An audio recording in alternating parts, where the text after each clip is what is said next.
A paz do Senhor, meus irmãos e minhas irmãs, sejam muito bem-vindos ao nosso canal.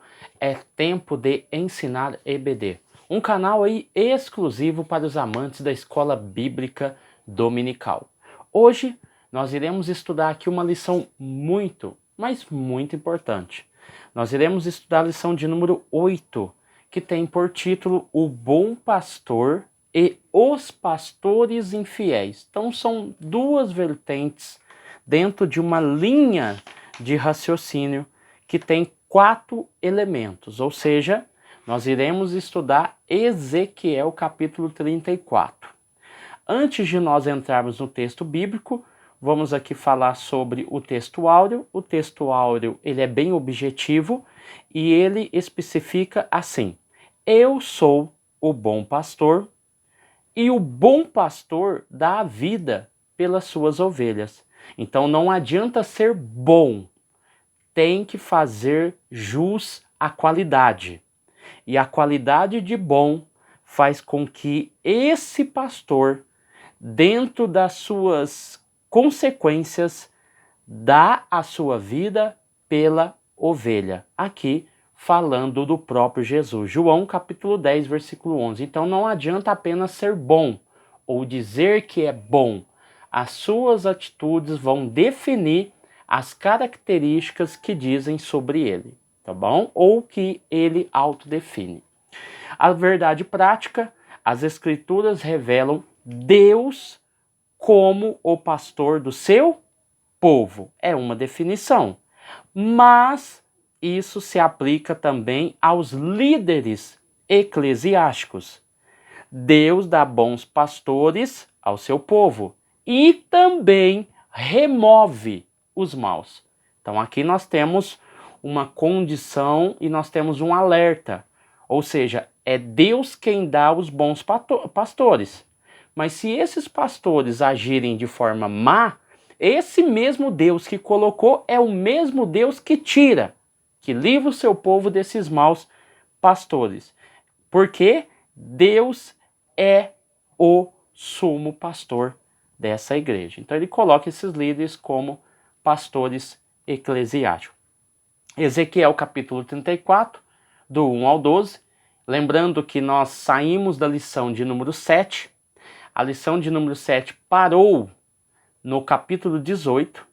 Então você tem um pulo, um salto do capítulo 18 até o capítulo 34. Então aqui estamos iniciando uma nova fase do livro. É óbvio que o livro não daria para explanar todos os capítulos, mas os capítulos que estão sendo expostos são essenciais para a compreensão e aplicação do texto e do livro de Ezequiel, ok?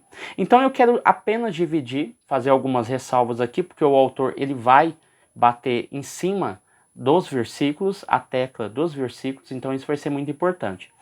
Eu dividi aqui entre o versículo 1 e o versículo 3, depois a outra divisão seria o versículo 4 até o versículo 6, depois o versículo 7 até o versículo 8, depois a outra seção seria do versículo 9 ao versículo 10. E a última seção, do versículo 11 ao versículo 12. Duas referências importantes, versículo 7 e versículo 9, eles se repetem para dar atenção, advertência daquilo que vai ser falado, ou daquilo que já se falou. Versículo 7 e versículo 9 contém essas advertências, ok? Então depois nós vamos voltar aqui porque o autor ele fez questão de abordar os versículos que estão incluídos na leitura bíblica em classe. Então isso é um diferencial e ajuda muito na aula, ok? Então vamos lá. Dentro da questão da introdução do nosso texto, aqui vai fazer duas referências. Primeiro, a saber, os pastores infiéis seria um dos pontos, porque aqui ele vai apresentar 4. E o autor da revista vai trabalhar 2. O primeiro é os pastores infiéis. O segundo seria Deus como o futuro pastor.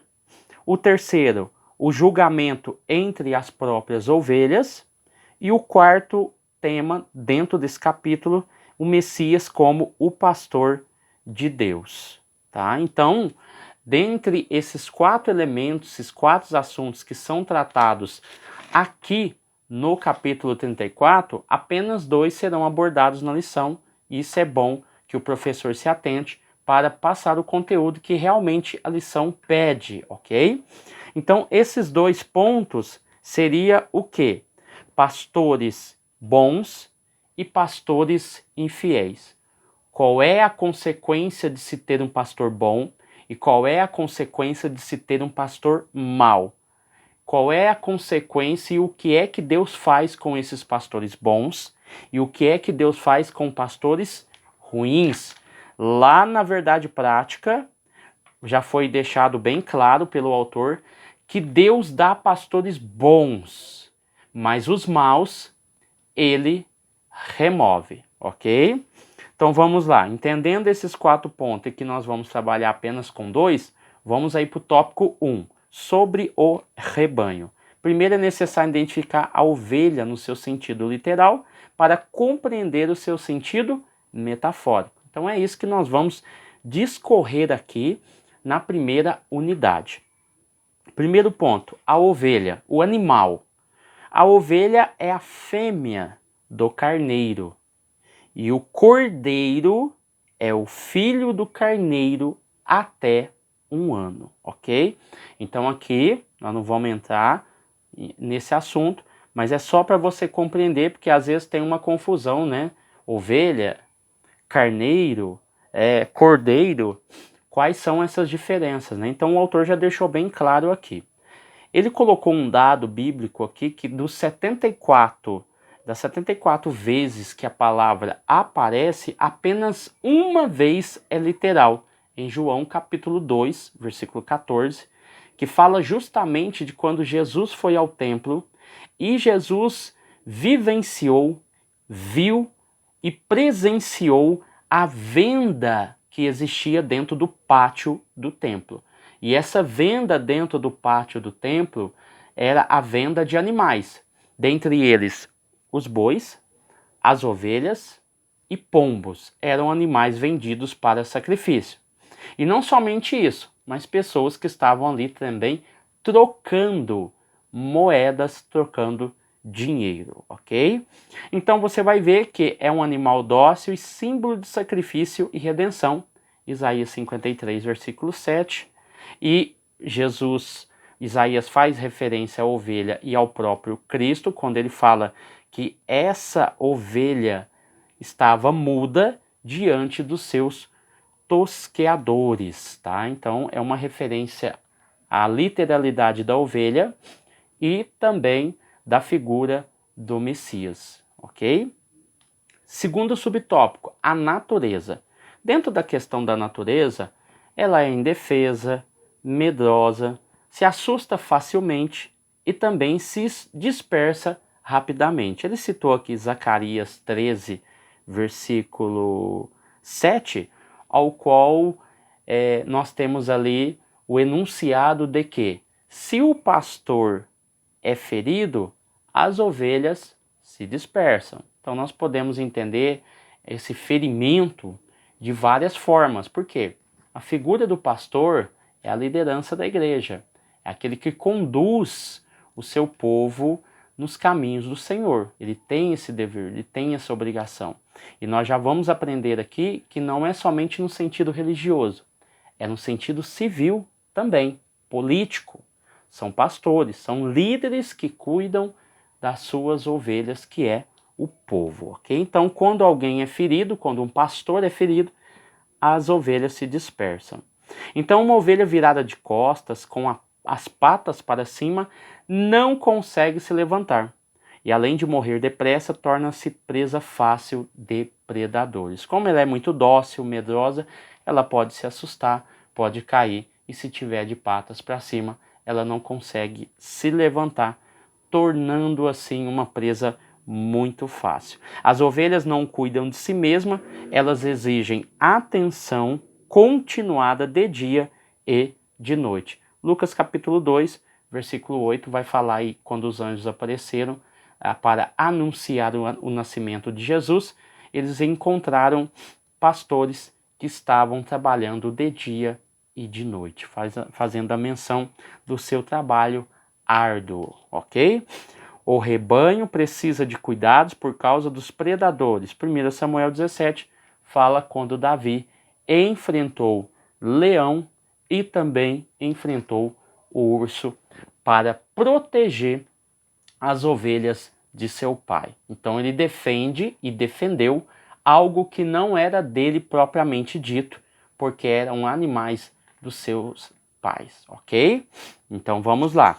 Aqui, só nessa questão da natureza, nos traz uma lição muito grande de como a ovelha se comporta e como ela se associa muito à nossa personalidade, à nossa natureza medrosa, a nossa natureza indefesa. Às vezes nos colocamos em condições que nós não conseguimos nos livrar, escapar, e às vezes nos tornamos reféns, nos tornamos elementos de predatórios, ou seja, existe animais predatórios que estão atrás de presas fáceis, e assim é o diabo que está ao nosso derredor buscando a quem possa tragar. Então aí nós temos que ter muito cuidado quanto a isso. Essa referência das ovelhas se aplica muito à nossa condição como seres humanos. Aqui também vai falar sobre o rebanho.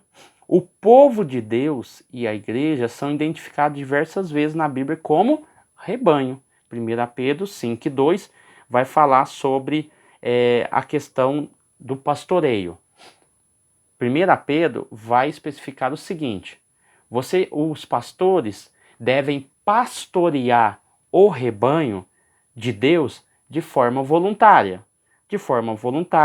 de boa vontade e sem ganância, tá bom? Então essa forma voluntária não quer dizer o pagamento, a prebenda desse pastor. Esse não é o foco.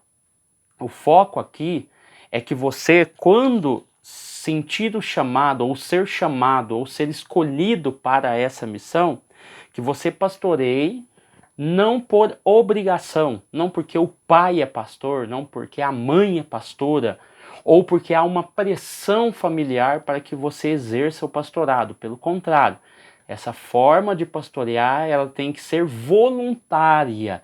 Você tem que se entregar para a obra de Deus de forma voluntária e não por pressões exteriores ou por pressão pessoal. Ah, eu tenho que ser pastor. Não, você não é obrigado a ser pastor. Você faz a sua função dentro da igreja, independente do que ela seja, mas com amor e carinho. Também tem que ser voluntário, tá bom? Ninguém pode te obrigar a trabalhar dentro de um ofício dentro da igreja, ok? Os pastores. A palavra, que é o subtópico 4. A palavra pastores de Israel no contexto de Ezequiel, bem como no de Jeremias, capítulo 23, que daqui nós temos uma advertência, né? O sistema político na antiguidade de Israel era teocrático e não era possível separar o civil do religioso. Então, quando Jeremias, lá no capítulo 23, vai falar: ai dos pastores que dispersam, e além de dispersarem, destrói. Aí, nós temos 3 condições aqui no capítulo 23. Primeiro, ai dos pastores que dispersam e destrói. Segundo ponto, eu pessoalmente reunirei o meu rebanho. Ou seja, já que vocês não cumpriram com seu papel, eu, Deus, vou reunir o meu rebanho. Porque era função de vocês reunir isso, fazer isso. Era obrigação de vocês. Porque a partir do momento em que você recebeu uma missão e aceitou de forma voluntária, existe a obrigatoriedade de cumprir com as suas funções, ok? Não é porque é voluntário que você vai fazer do jeito que você quer, ok? Então tá bem explicado.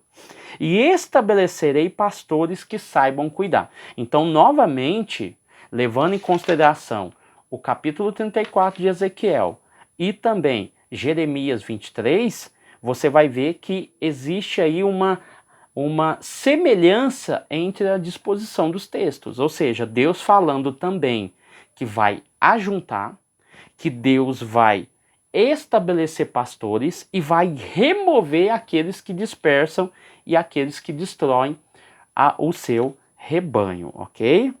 Então vamos lá.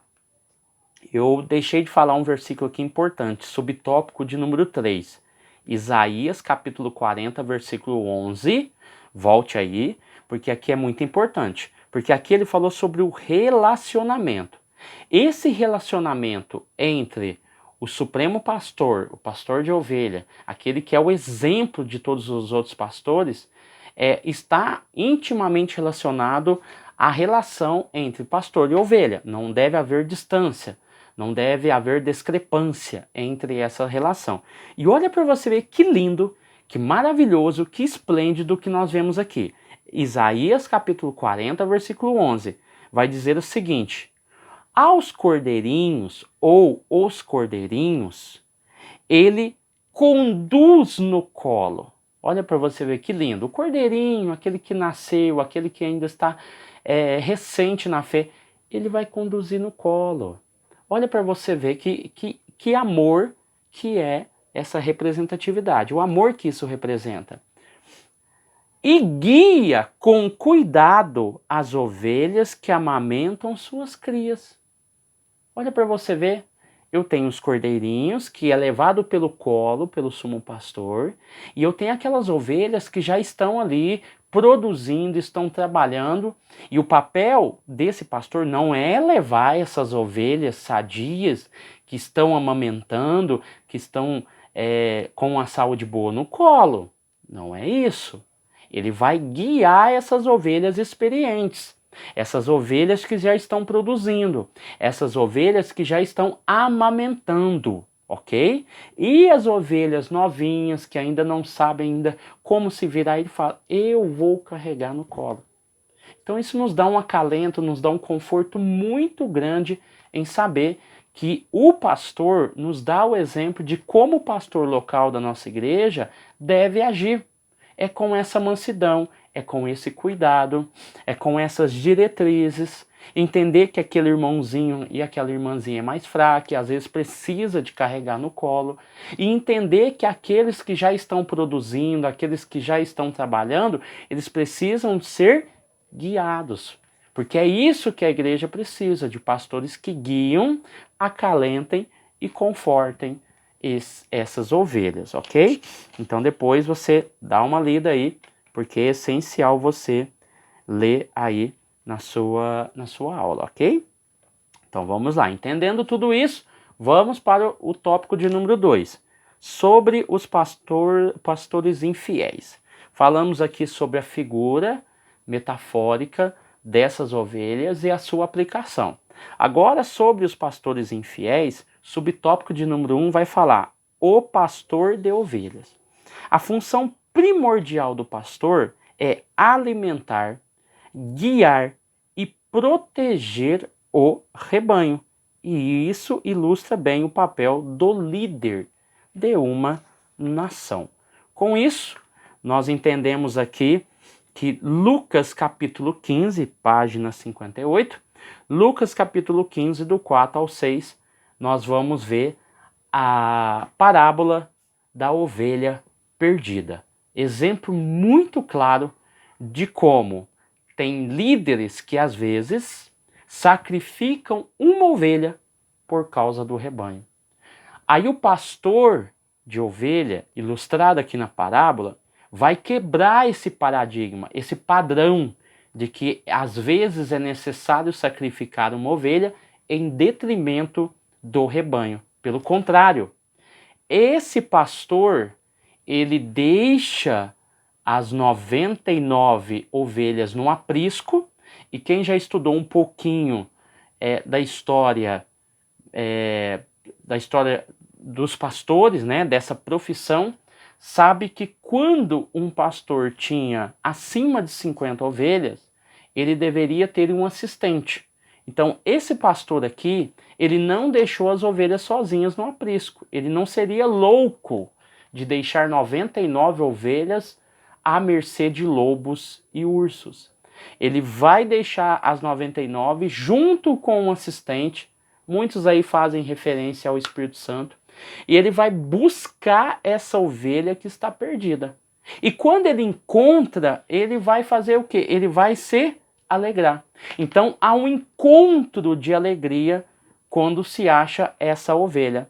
E não um encontro de acusações. Aquele encontro em que você olha a pessoa, encontra ela naquele estado e diz: mas eu te avisei, eu te falei para você não ir, eu te falei para você não fazer isso, eu te falei para você seguir os meus conselhos. É um encontro de acusação. Pelo contrário, o encontro é de alegria. Porque ele encontra essa ovelha, coloca ela nos ombros, toda machucada, toda ferida, assustada.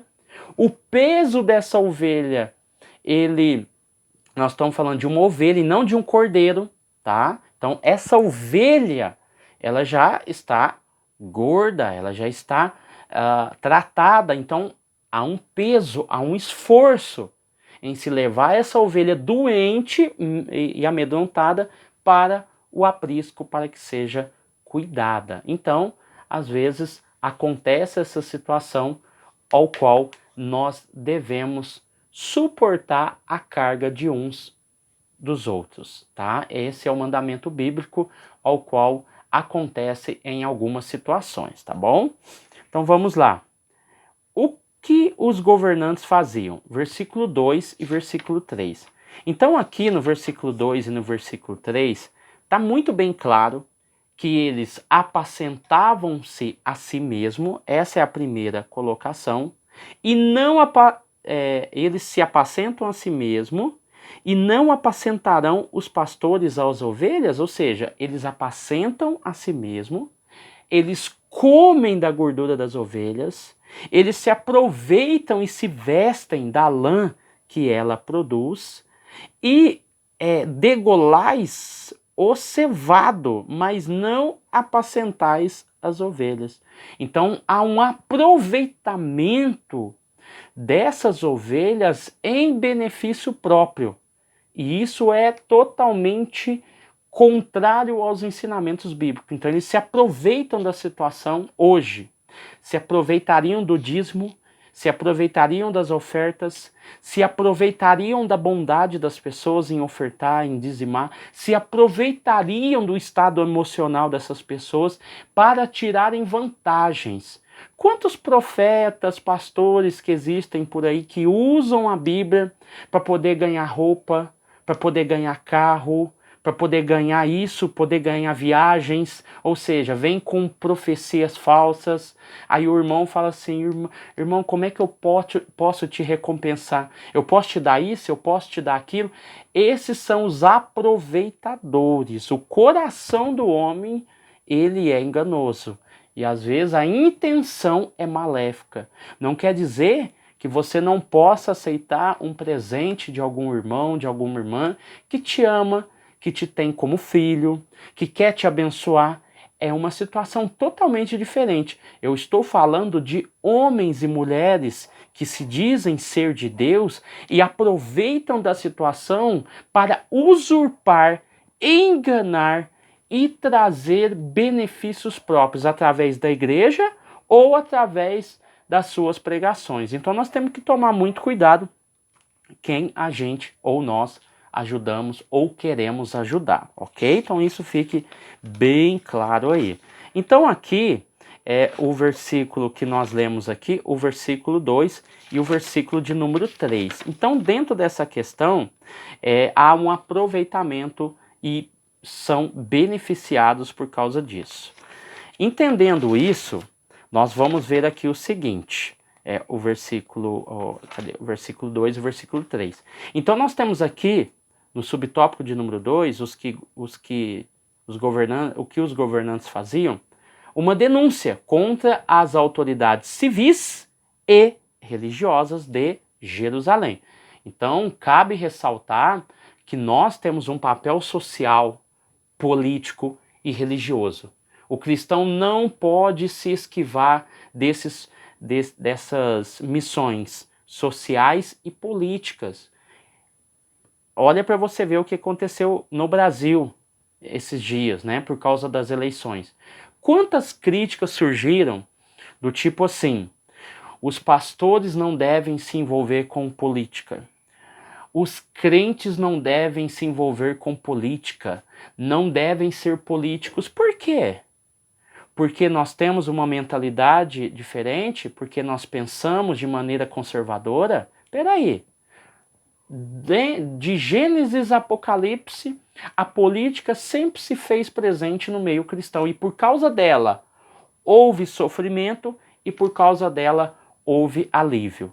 Então, hoje, a interferência política, e é um dos princípios pentecostais, é que a forma como nós transformamos a sociedade, e por isso que o autor citou que nós não devemos ser fatalistas, a forma como nós intervimos na sociedade não é somente na questão social, ficar entregando alimentos, isso e aquilo, que faz parte do nosso roteiro cristão.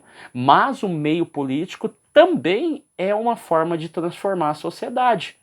E uma das pautas que até hoje o progressismo não conseguiu adiantar mais ainda, a política progressista, é justamente o padrão familiar que foi estabelecido pelo conceito bíblico. A barreira da família é o último muro do progressismo político, do progressismo social que ainda resiste. Ou seja, a família é o último elemento a ser vencido pelos progressistas. E nós, como bons conservadores da palavra de Deus, nós acreditamos que a família ainda é o cerne da sociedade. O casamento monogâmico e heterossexual, ok? Então vamos lá. Entendendo isso, aí o autor faz a crítica, né, a questão do comer, a gordura, a lã, e degolais o cevado, né, que é o boi, né, o bezerro, e para fins pessoais e não coletivo. Então há uma exploração e abuso de sua autoridade. E isso é também um reflexo dos evangélicos não determinados, que é, entre aspas, os desigrejados.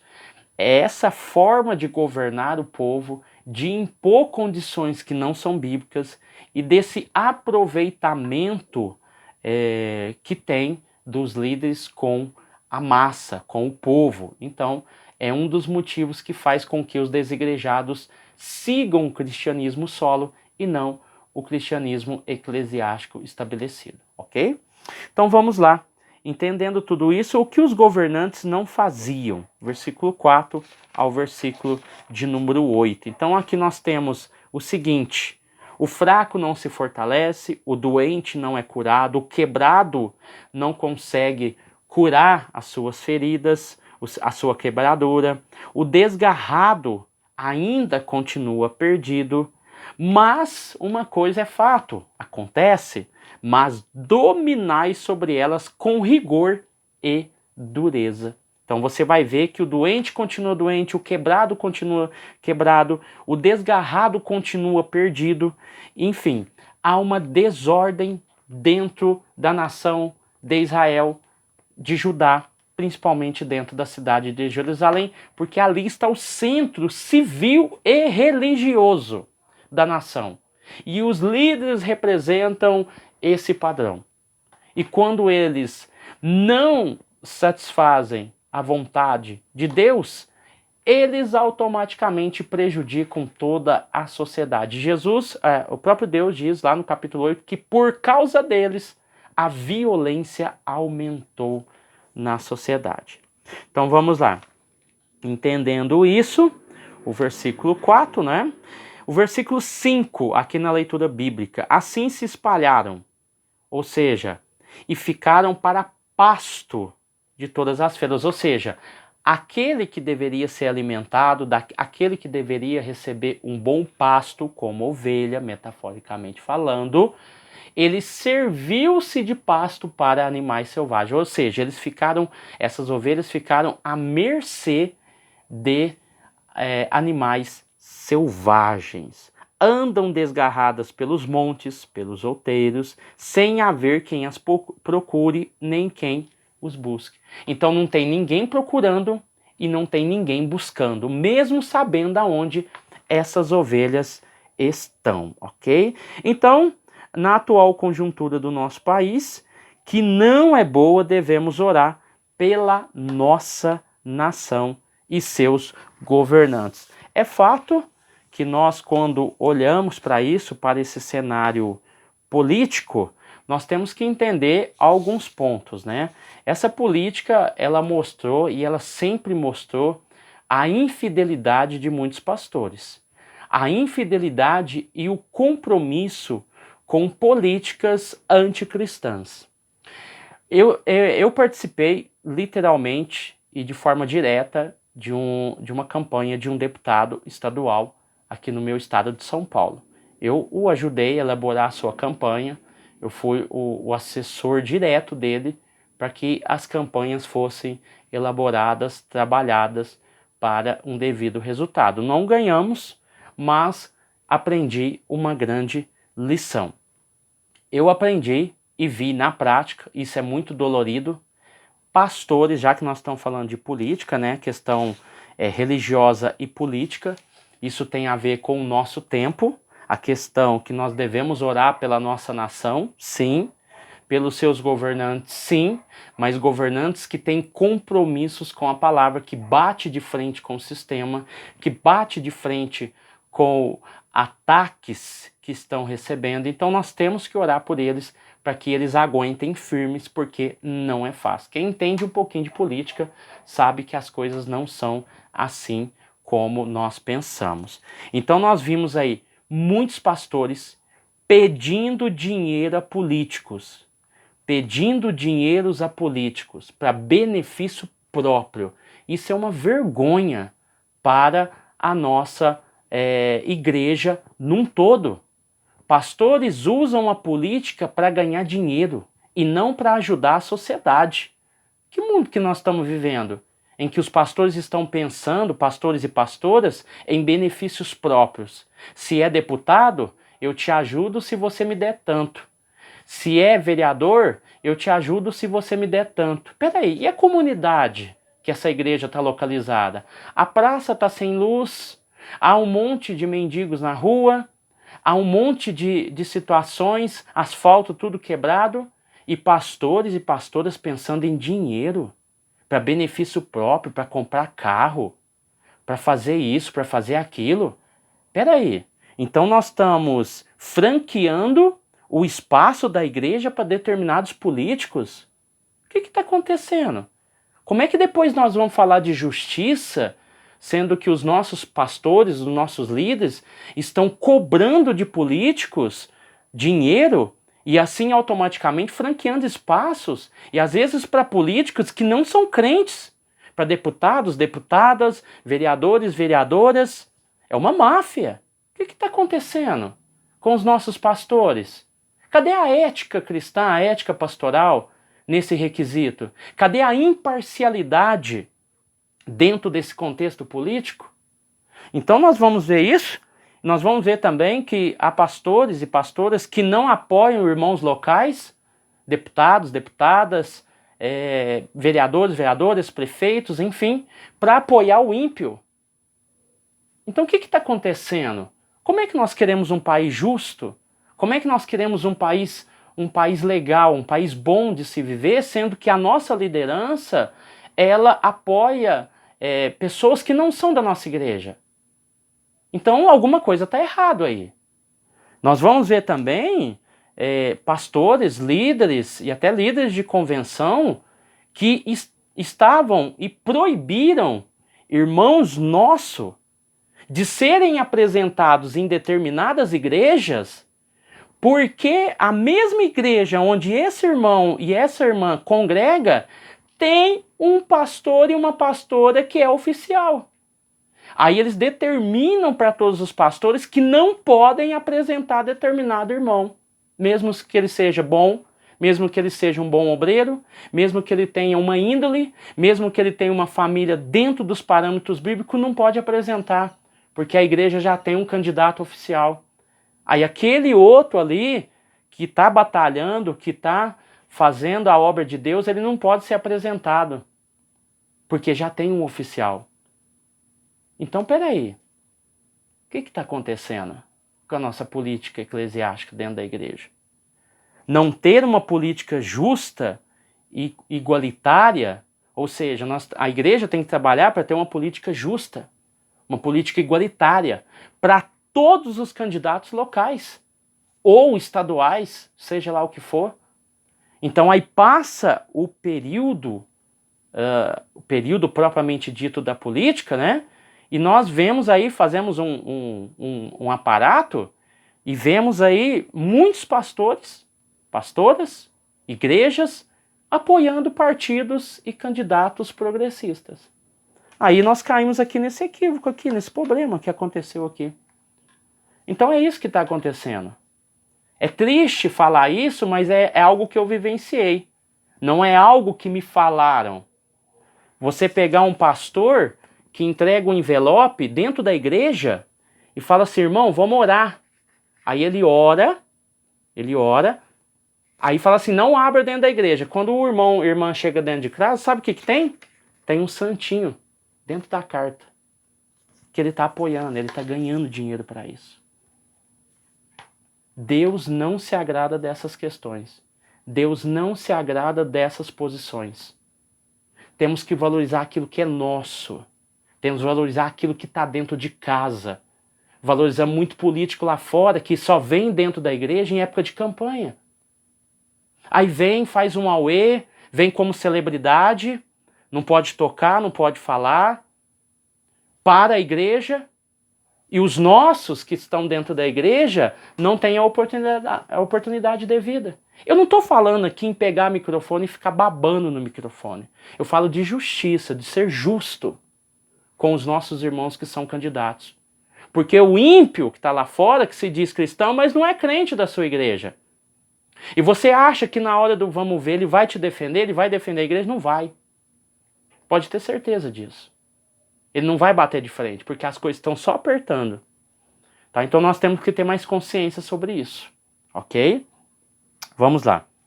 O tópico de número 3, ele vai falar sobre o bom pastor, a reação divina contra os maus, versículo 10 e versículo 12. Eu estou contra os pastores, eles deixarão de apacentar. Não apacentarão a si mesmo, nem apacentar a si mesmo Deus vai permitir. Eles não vão mais apacentar, eu vou tirar eles. Pastores corruptos, pastores que querem um bem só para si. Não pensam na comunidade, não pensam na cidade, não pensam no país. Quer comprar carro novo, quer comprar casa nova com o dinheiro da igreja. Enquanto tem muita gente passando fome dentro da igreja. O justo é justo, o pastor tem que receber o seu salário, é digno. Mas aproveitar da igreja para benefício próprio está errado. Está muito errado. Tá bom? Vamos lá. Jesus, o bom pastor. Eu sou o bom pastor. Ele é o grande pastor das ovelhas. Subtópico de número 3, o bom pastor cristão. O bom pastor é aquele que está disposto a arriscar sua vida pelas ovelhas, assim como faz Davi enfrentando o leão e o urso. Aí aqui em João capítulo 10, né, faz referência também aqui ao pastor cristão, o bom pastor. Ainda tem outras ovelhas que não são desse aprisco. Elas ouvirão a minha voz. Tá? Então, assim nós terminamos essa lição, mostrando que existe sim bons pastores, existe sim boas pastoras, existe bons líderes. E aqui o contexto é eclesiástico e também social, político. Então nós temos que ainda melhorar muito nessa questão, abrir os nossos olhos. A nossa mudança começa de dentro para fora. Queremos mudar o mundo, mas não conseguimos mudar dentro. Enquanto não mudar aqui dentro, não tem como mudar lá fora. Nós temos uma mente renovada, e essa mente renovada transforma a sociedade, tanto na área social, política e religiosa. Amém? Deus abençoe vocês e até o próximo vídeo em nome de Jesus.